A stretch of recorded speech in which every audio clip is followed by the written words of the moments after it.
Hello everyone, welcome back to my channel. I am Deepti and आज हम continue कर रहे हैं अपने माइक्रो ऑर्गेनिजम्स के चैप्टर को, जो कि क्लास 8 का एक चैप्टर है. तो इसमें हमने 5 मेजर ग्रुप्स हम लोग कर चुके हैं. Then the next topic is beneficial micro organisms, कि कुछ माइक्रो ऑर्गेनिजम्स हमारे ऐसे होते हैं जो बहुत ही बेनिफिट होते हैं. लाइक अगर हम देखें तो हमारे बहुत सारे ऐसे माइक्रो ऑर्गेनिज्म हैं जो हमारी फूड इंडस्ट्री में हेल्प करते हैं. एग्जाम्पल्स के साथ हम इनको देखते हुए चलेंगे. Like for example, food industry में मेकिंग कर्ड बनाने में हेल्प करते हैं. लैक्टिक एसिड बैक्टीरिया, लैक्टोबैसिलस, जो कि यूज होता है मिल्क से कर्ड को बनाने में. क्योंकि ये बैक्टीरिया क्या करता है, ये बैक्टीरिया मल्टीप्लाई करता है. लैक्टोबैसिलस बैक्टीरिया, ये बैक्टीरिया मल्टीप्लाई करता है और मिल्क को कन्वर्ट करता है कर्ड के अंदर. नेक्स्ट देखते हैं कि फूड इंडस्ट्री में किस तरह से हेल्प करते हैं. दे हेल्प इन मेकिंग चीज. चीज तो सब लोगों को पसंद है, तो ये चीज की फॉर्मेशन में हेल्प करते हैं. होता क्या है कि कुछ बैक्टीरिया, लैक्टिक एसिड बैक्टीरिया ही बेसिकली, वो हमारे पास ऐसे होते हैं जो मिल्क को सॉर कर देते हैं. दैट मीन्स खट्टापन उनमें आ जाता है. तो वो किस तरह से करते हैं, वो एक्ट करते हैं जो मिल्क के अंदर लैक्टोज शुगर प्रेजेंट होता है, वो इस लैक्टोज शुगर को लैक्टिक एसिड में कन्वर्ट कर देते हैं. क्या करते हैं, वो मिल्क को सॉर करते हैं और मिल्क के अंदर जो लैक्टोज शुगर प्रेजेंट होता है उसको कन्वर्ट कर देते हैं लैक्टिक एसिड में. अब क्या होता है, इससे ना एक सेमी सॉलिड सा कंपोनेंट हमारे ना मिल्क के अंदर फॉर्म हो जाता है. तो यही सेमी सॉलिड कंपोनेंट को सेपरेट कर लिया जाता है इस फ्लूइड से, और ये ही हमारा चीज की फॉर्मेशन में हेल्प करता है. इसके अंदर कुछ और मोल्स वगैरह डाल दिए जाते हैं जिससे कि एक अच्छा सा फ्लेवर और एरोमा मिल सके चीज को. तो ये हेल्प करता है हमारी चीज मेकिंग में भी. नेक्स्ट एग्जाम्पल देखते हैं. नेक्स्ट एग्जाम्पल, ये हेल्प करता है in making wine, beer and vinegar में. तो माइक्रो ऑर्गेनिजम्स हेल्प करते हैं in making wine, beer and vinegar. अब आपने ईस्ट का नाम तो सुना ही होगा, which is a unicellular organism. Yeast, तो जो हमारी वाइन एंड बियर और विनेगर की फॉर्मेशन होती है, दैट इज फ्रॉम ईस्ट. क्योंकि ईस्ट क्या करता है, ईस्ट एल्कोहल को प्रोड्यूस करता है फ्रॉम फ्रूट जूसेस. लाइक अगर हम वाइन की बात करें तो वाइन बनता है ग्रेप जूस से, सॉरी ग्रेप फ्रूट से, और यू कैन से ग्रेप जूस. यस, तो ग्रेप जूस लिया, ग्रेप जूस के अंदर हमने छोड़ दिया भाई ईस्ट को. ईस्ट से क्या होगा, फर्मेंटेशन होगा. That means this grape juice is converted into alcohol, and this process is known as fermentation. That means the conversion of juices or the grape juice into an alcohol is known as fermentation. Beer produce होती है. Beer कैसे produce होती है, beer हमारी wheat, barley और rice grain से produce की जाती है. अल्कोहल हमने अभी देखा. Same as it is vinegar. Vinegar भी फ्रूट्स को फर्मेंट किया जाता है, और तब एसिटिक एसिड बैक्टीरिया की हेल्प से विनेगर की फॉर्मेशन होती है. क्योंकि विनेगर क्या है, विनेगर इज एसिटिक एसिड. तो इसमें कुछ एसिटिक एसिड बैक्टीरियाज डाले जाते हैं जिसकी वजह से विनेगर की फॉर्मेशन हो जाती है। नेक्स्ट देखते हैं कि और कहाँ कहाँ पर ये सब यूज किए जाते हैं हमारे micro organisms in food industry. These are used in making pickles, जो अचार डलते हैं, अचार में हमारे कुछ बैक्टीरियाज यूज होते हैं ताकि जो अचार है आपका, जो पिकल है, वो खराब भी ना हो, वो हेल्प करते हैं उसको एज इट इज रखने में भी। कुछ हमारे ऐसे होते हैं like making beverages, for example your coffee. Coffee के अरोमा को, उसके फ्लेवर को भी एनहांस करने के लिए माइक्रो ऑर्गेनिजम्स का यूज किया जाता है। टेंडराइजेशन ऑफ मीट, क्योंकि मीट क्या होता है, मीट बहुत ही टफ होता है, तो हम इसमें क्या करते हैं कि बैक्टीरियाज को ऐड करते हैं जिससे कि जो मीट की टफ मसल फाइबर्स हैं वो टेंडर हो जाती है, दैट मीन्स वो सॉफ्ट हो जाती है। So this process is known as tenderization also. So tenderization of meet.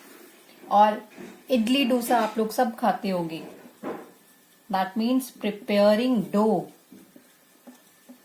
For idlis, bread, dosas, और यू कैन से भटूराज, जो आप लोग खाते हो ना सब, तो उनके डो को भी प्रिपेयर करने के लिए ईस्ट डाला जाता है। So this is in food industry. एक चीज और मैंने आपको बताई थी कि एल्गे जापान में एज अ फूड भी लिया जाता है। तो बात करते हैं algae as a source of food. Algae हमारा एक फूड है जिसको कि चाइना एंड जापान में यूज किया जाता है।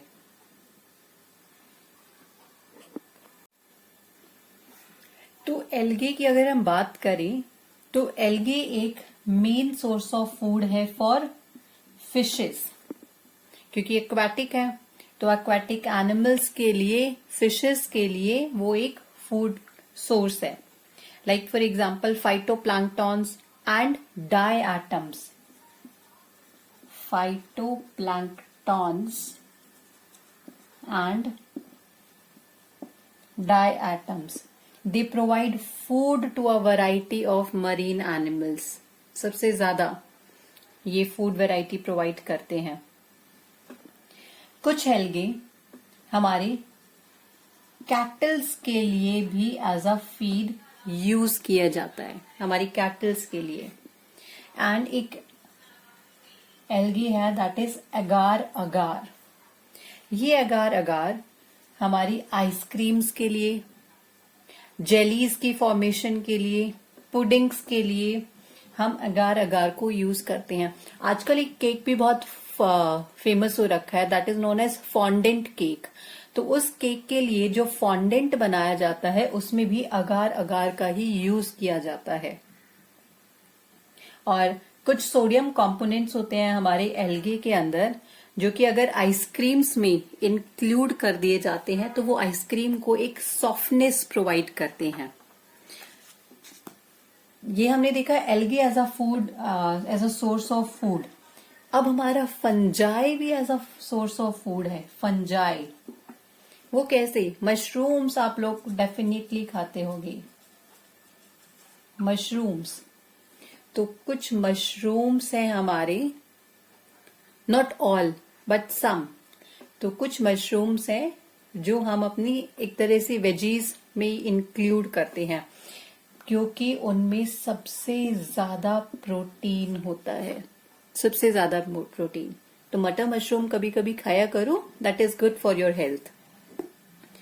नाउ सो ये तो बात हुई हमारी फूड इंडस्ट्री में हमारे माइक्रो ऑर्गेनिजम्स कैसे हमारी हेल्प करते हैं, कैसे हमारे लिए बेनिफिशियल है। Now let's see the medicinal use. अब मेडिसिनल यूज में किस तरह से ये हमारी हेल्प करते हैं, तो दैट इज फर्स्ट हम देखते हैं preparation of antibiotics, that means हमारी दवाइयां बनाने में। तो कुछ है, फॉर एग्जाम्पल स्ट्रेप्टोमाइसिन, इराइथ्रोमाइसिन, सब देखो माइसिन से है तो बहुत इजीली आप लोगों को नाम भी याद हो जाएगा। Chloromycetin, aureomycin, these all are the antibiotics। तो इनकी फॉर्मेशन के लिए हम किसका यूज करते हैं? फंजाई का। ये फंजाई से ऑब्टेन की गई हैं, फंजाई और बैक्टीरिया से। अगर मैं फर्स्ट एंटीबायोटिक की बात करूं तो आपने सुना भी होगा, first antibiotic was penicillin. First antibiotic was penicillin. ये बहुत इंपॉर्टेंट है, एग्जाम्स में पूछा भी जाता है। तो फर्स्ट एंटीबायोटिक वाज पेनिसिलिन, जो कि एक फंगस से एक्सट्रैक्ट किया गया था, and that fungus name is Penicillium notatum. ये था उस फंगस का नाम, पेनिसिलियम नोटेटम। अब एक और क्वेश्चन हम लोग यहां पर देख सकते हैं कि इस पेनिसिलिन को डिस्कवर किसने किया था? तो इस पेनिसिलिन को डिस्कवर किया था अलेक्जेंडर फ्लेमिंग ने इन 1929। तो इसको डिस्कवर किया था अलेक्जेंडर फ्लेमिंग ने इन 1929। फंगस का नाम था पेनिसिलियम नोटेटम। ये फर्स्ट एंटीबायोटिक था। This was the first antibiotic. तो बहुत सारी एंटीबायोटिक्स हैं हमारी जो बैक्टीरियल इन्फेक्शंस को भी किल करने में हेल्प करती हैं, या इवन हमारी जो लाइफ स्टॉक है उनके फीड में भी मिक्स की जाती है ताकि उनको कोई भी माइक्रोबियल इन्फेक्शन ना हो। नेक्स्ट देखते हैं कि किस तरह से मेडिसिनल यूज में ही हमारे माइक्रो ऑर्गेनिजम्स हेल्प करते हैं। तो first one was preparation of antibiotics. Now let's see the preparation of vaccines. अब हमारी वैक्सीन्स को बनाने में भी माइक्रो ऑर्गेनिजम्स ही हेल्प करते हैं। तो वैक्सीन्स बेसिकली क्या होती है? ये वैक्सीन्स होते हैं हमारे एंटीजेंस। ये होते हैं हमारे antigens which are prepared from the pathogenic bacteria, ताकि हमें एक एक्टिव इम्यूनिटी मिल सके हमारी बॉडी को। तो ये किस तरह से बनते हैं? जो इनके लिए माइक्रो ऑर्गेनिजम्स यूज किए जाते हैं वो या तो डेड होते हैं या फिर वो होते हैं weekend micro organisms. I am writing MO। तो या तो वो डेड होते हैं या वो वीक माइक्रो ऑर्गेनिजम्स होते हैं। तो ये वैक्सीन्स जब प्रिपेयर होती हैं कंप्लीटली, उसके बाद ये एक हेल्दी पर्सन के अंदर इंट्रोड्यूस की जाती है। हेल्दी पर्सन को हमने इंट्रोड्यूस कर दी। अब ये एंटीजेंस हैं हमारे, ये एंटीजेंस क्या करेंगे? उस हेल्दी पर्सन की बॉडी में एंटीबॉडीज की फॉर्मेशन स्टार्ट कर देंगे। किसकी फॉर्मेशन स्टार्ट कर देंगे? एंटीबॉडीज की। अब वो एंटीबॉडीज कोई भी जब बैक्टीरियल इन्फेक्शन होता है तब हेल्प करती हैं। They fight against the bacterial infection. बहुत सारी वैक्सीन्स हैं हमारी जो ऑलरेडी बन चुकी है, लाइक अभी कोरोना वैक्सीन जो कोविड के लिए आई है। तो इसी तरह से हमारी है स्मॉल पॉक्स जो ऑलरेडी डेवलप हो चुकी है, cholera, tuberculosis, hepatitis, polio, whooping cough, typhoid etcetera and so on. तो ये सब हमारी वैक्सीन्स ऑलरेडी प्रिपेयर हो चुकी है with the help of micro organisms. इसमें भी एक क्वेश्चन आता है कि जो सबसे फर्स्ट वैक्सीन थी, सबसे पहली वैक्सीन किस लिए और कौन सी वैक्सीन थी? तो जो फर्स्ट वैक्सीन हमारी डेवलप हुई थी दैट इज स्मॉल पॉक्स। और इसको किसने डिस्कवर किया था? एडवर्ड जेनर ने। एडवर्ड जेनर ने स्मॉल पॉक्स की डिस्कवरी की थी। इन विच ईयर? इन 1796। तो 1796 में एडवर्ड जेनर ने फर्स्ट वैक्सीन स्मॉल पॉक्स को डिस्कवर किया था। अब ये तो बात हुई हमारी प्रिपरेशन ऑफ वैक्सीन्स की। हमारे मेडिसिनल यूज में ही आते हैं सिंथेसिस ऑफ विटामिन बी। हमारी बॉडी के अंदर विटामिन बी को सिंथेसाइज करने के लिए हमारे ही बॉडी के अंदर, दैट मीन्स इंटेस्टाइन के अंदर, एक बैक्टीरिया रहता है जिसका की नाम है ई कोलाई, एशेरिकिया कोलाई। ये ई कोलाई हमारे ही इंटेस्टाइन में रहकर विटामिन बी को सिंथेसाइज करता है। So that's very interesting. Yes, तो ये तो वही बात हुई हमारे मेडिसिनल यूज की। Now let's see industrial use. Industrial use of micro organism. अब हमारे इंडस्ट्रीज में कैसे हेल्प करता है micro organism? For example tanning of leather. Leather आपने देखा होगा बहुत ही ज्यादा हार्ड होता है। तो इस लेदर इंडस्ट्री क्या करती है कि कुछ बैक्टीरियाज का यूज करती है जिससे कि जो लेदर है वो सॉफ्ट हो जाता है। So there are so many bacterias तो जो इसको लेदर को सॉफ्ट बनाती है, which is known as tanning. The next is retting of fibres. Retting of fibres. Fibres means जो थ्रेड लाइक स्ट्रक्चर्स होते हैं। तो अगर मैं बात करूं जूट प्लांट की, तो जूट प्लांट में जो जूट इंडस्ट्री है, वो जूट इंडस्ट्री क्या करती है कि कुछ बैक्टीरियाज का यूज करती है और जो जूट प्लांट्स हैं उनको ये इकट्ठे इस तरह से ना टाइड अप कर देती है, बांध देती है। और इस तरह से इन जूट प्लांट्स को बांधने के बाद भाई वो इसमें ना बैक्टीरियाज को छोड़ देगी, बहुत सारे बैक्टीरियाज, ताकि बैक्टीरिया इन जूट प्लांट्स पर एक्ट हो। तो बैक्टीरिया बेसिकली क्या करेगा? ये बैक्टीरिया इन जूट प्लांट्स की जो स्टेम के टिश्यूज हैं उनको डिस्ट्रॉय करना स्टार्ट कर देगा, जिसकी वजह से जो जूट प्लांट में जो फाइबर्स होते हैं वो लूज हो जाते हैं, and this process is known as retting. और जो लूज फाइबर्स हमें मिले हैं वो हेल्प करते हैं किस चीज में? वो हमारे यूज आते हैं in making jute bags, in making ropes. जो रस्सियां आती हैं जूट की, जो जूट के बैग्स आते हैं, तो उन लूज फाइबर से वो बैग्स और रोप्स की फॉर्मेशन होती है।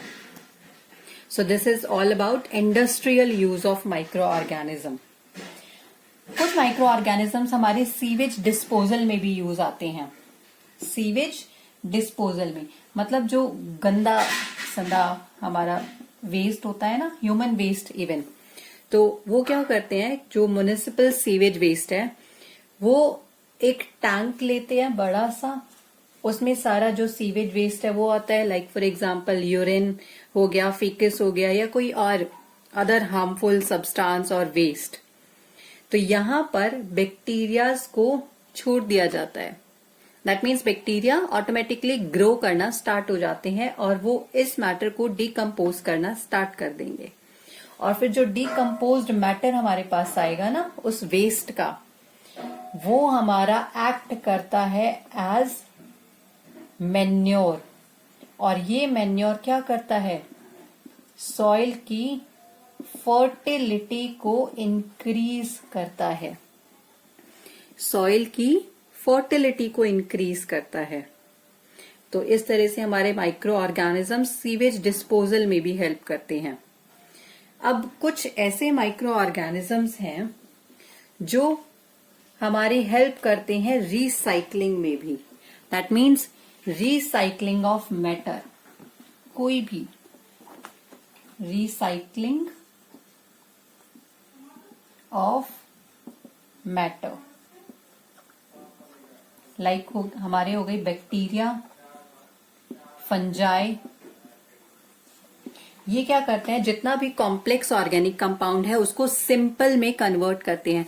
लाइक फॉर एग्जांपल आपके पास कोई बड़ा बड़ा कॉम्प्लेक्स ऑर्गेनिक सब्सटेंस है, तो बैक्टीरिया और फंजाई जब इस सब्सटेंस पर एक्ट करेंगे तो वो इसको ब्रेक डाउन करेंगे इनटू स्मॉलर पीसेस, वो इसको ब्रेक डाउन करेंगे into smaller pieces. Like for example उन्होंने इसको नाइट्रोजन एंड कार्बन कंपाउंड्स में ब्रेक डाउन कर दिया, और ये फिर कहां पर जाकर मिक्स हो जाते हैं, ऑटोमेटिकली ये हमारे सॉइल में जाकर मिक्स होंगे। That means these are used to synthesize organic compounds and this is called as recycling of matter। हमने उसको रिसाइकिल कर दिया, जितना भी वेस्ट था, जो भी डिकम्पोज्ड कॉम्प्लेक्स ऑर्गेनिक सब्सटेंस था, उसको बैक्टीरिया और फंजाई की हेल्प से हमने यूजेबल फॉर्म में ले लिया, उसको एक तरीके से रिसाइकिल कर दिया। कुछ माइक्रो ऑर्गेनिजम्स हमारी सॉइल की फर्टिलिटी को भी इंक्रीज करने में हेल्प करते हैं, जैसे हमने सीवेज डिस्पोजल में देखा, तो increase in soil fertility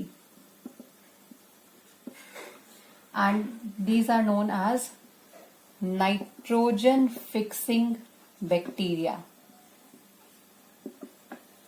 like for example rhizobium, जो हमारे लेग्यूमिनस प्लांट्स की रूट में रहते हैं, वो राइजोबियम क्या करते हैं कि जो एटमॉस्फेरिक नाइट्रोजन है, प्लांट्स हमारे उस एटमॉस्फेरिक नाइट्रोजन को एज इट इज यूज नहीं कर सकते हैं, तो ये राइजोबियम बैक्टीरिया क्या करेगा, एटमॉस्फेरिक नाइट्रोजन को एब्जॉर्ब करेगा और उसको कुछ नाइट्रोजन कंपाउंड्स में कन्वर्ट कर देता है, और उस नाइट्रोजन कंपाउंड को प्लांट एब्जॉर्ब करता है और उसकी ग्रोथ और डेवलपमेंट के लिए बहुत अच्छा होता है। या फिर यूं कहें कि जो नाइट्रेट्स और नाइट्राइट्स की फॉर्मेशन होती है फ्रॉम नाइट्रोजन, जो हमारा राइजोबियम बैक्टीरिया कन्वर्ट करता है, वो नाइट्रेट्स हमारी हेल्प करते हैं प्रोटीन्स के सिंथेसिस में भी, सिंथेसिस ऑफ प्रोटीन्स, जो हमारी प्लांट ग्रोथ के लिए और उसकी सेल रिपेयरमेंट के लिए बहुत ज्यादा हेल्पफुल है। तो हमारा नाइट्रोजन फिक्सिंग बैक्टीरिया है राइजोबियम, कहाँ रहता है, lives in leguminous plants. Leguminous plants हमारे कौन से होते हैं, like for example pea, beans, soya beans, ये सब हमारे लिग्यूमिनस प्लांट्स हैं। So that's it for the beneficial micro organisms. मैं इसके क्वेश्चंस 1 मार्क्स भी बहुत जल्दी ही अपलोड करूंगी। आई होप आपको समझ में आया होगा। अगर कोई भी डाउट है तो you can just comment me. आप जितना जल्दी से मुझे बताओगे उतना जल्दी मुझे भी पता चलेगा। So thank you so much. I hope you will like this video. Keep sharing it with your friends and classmates and keep studying also. Have a good day. And do not forget to share, like and comment and do subscribe to this channel. Thank you so much.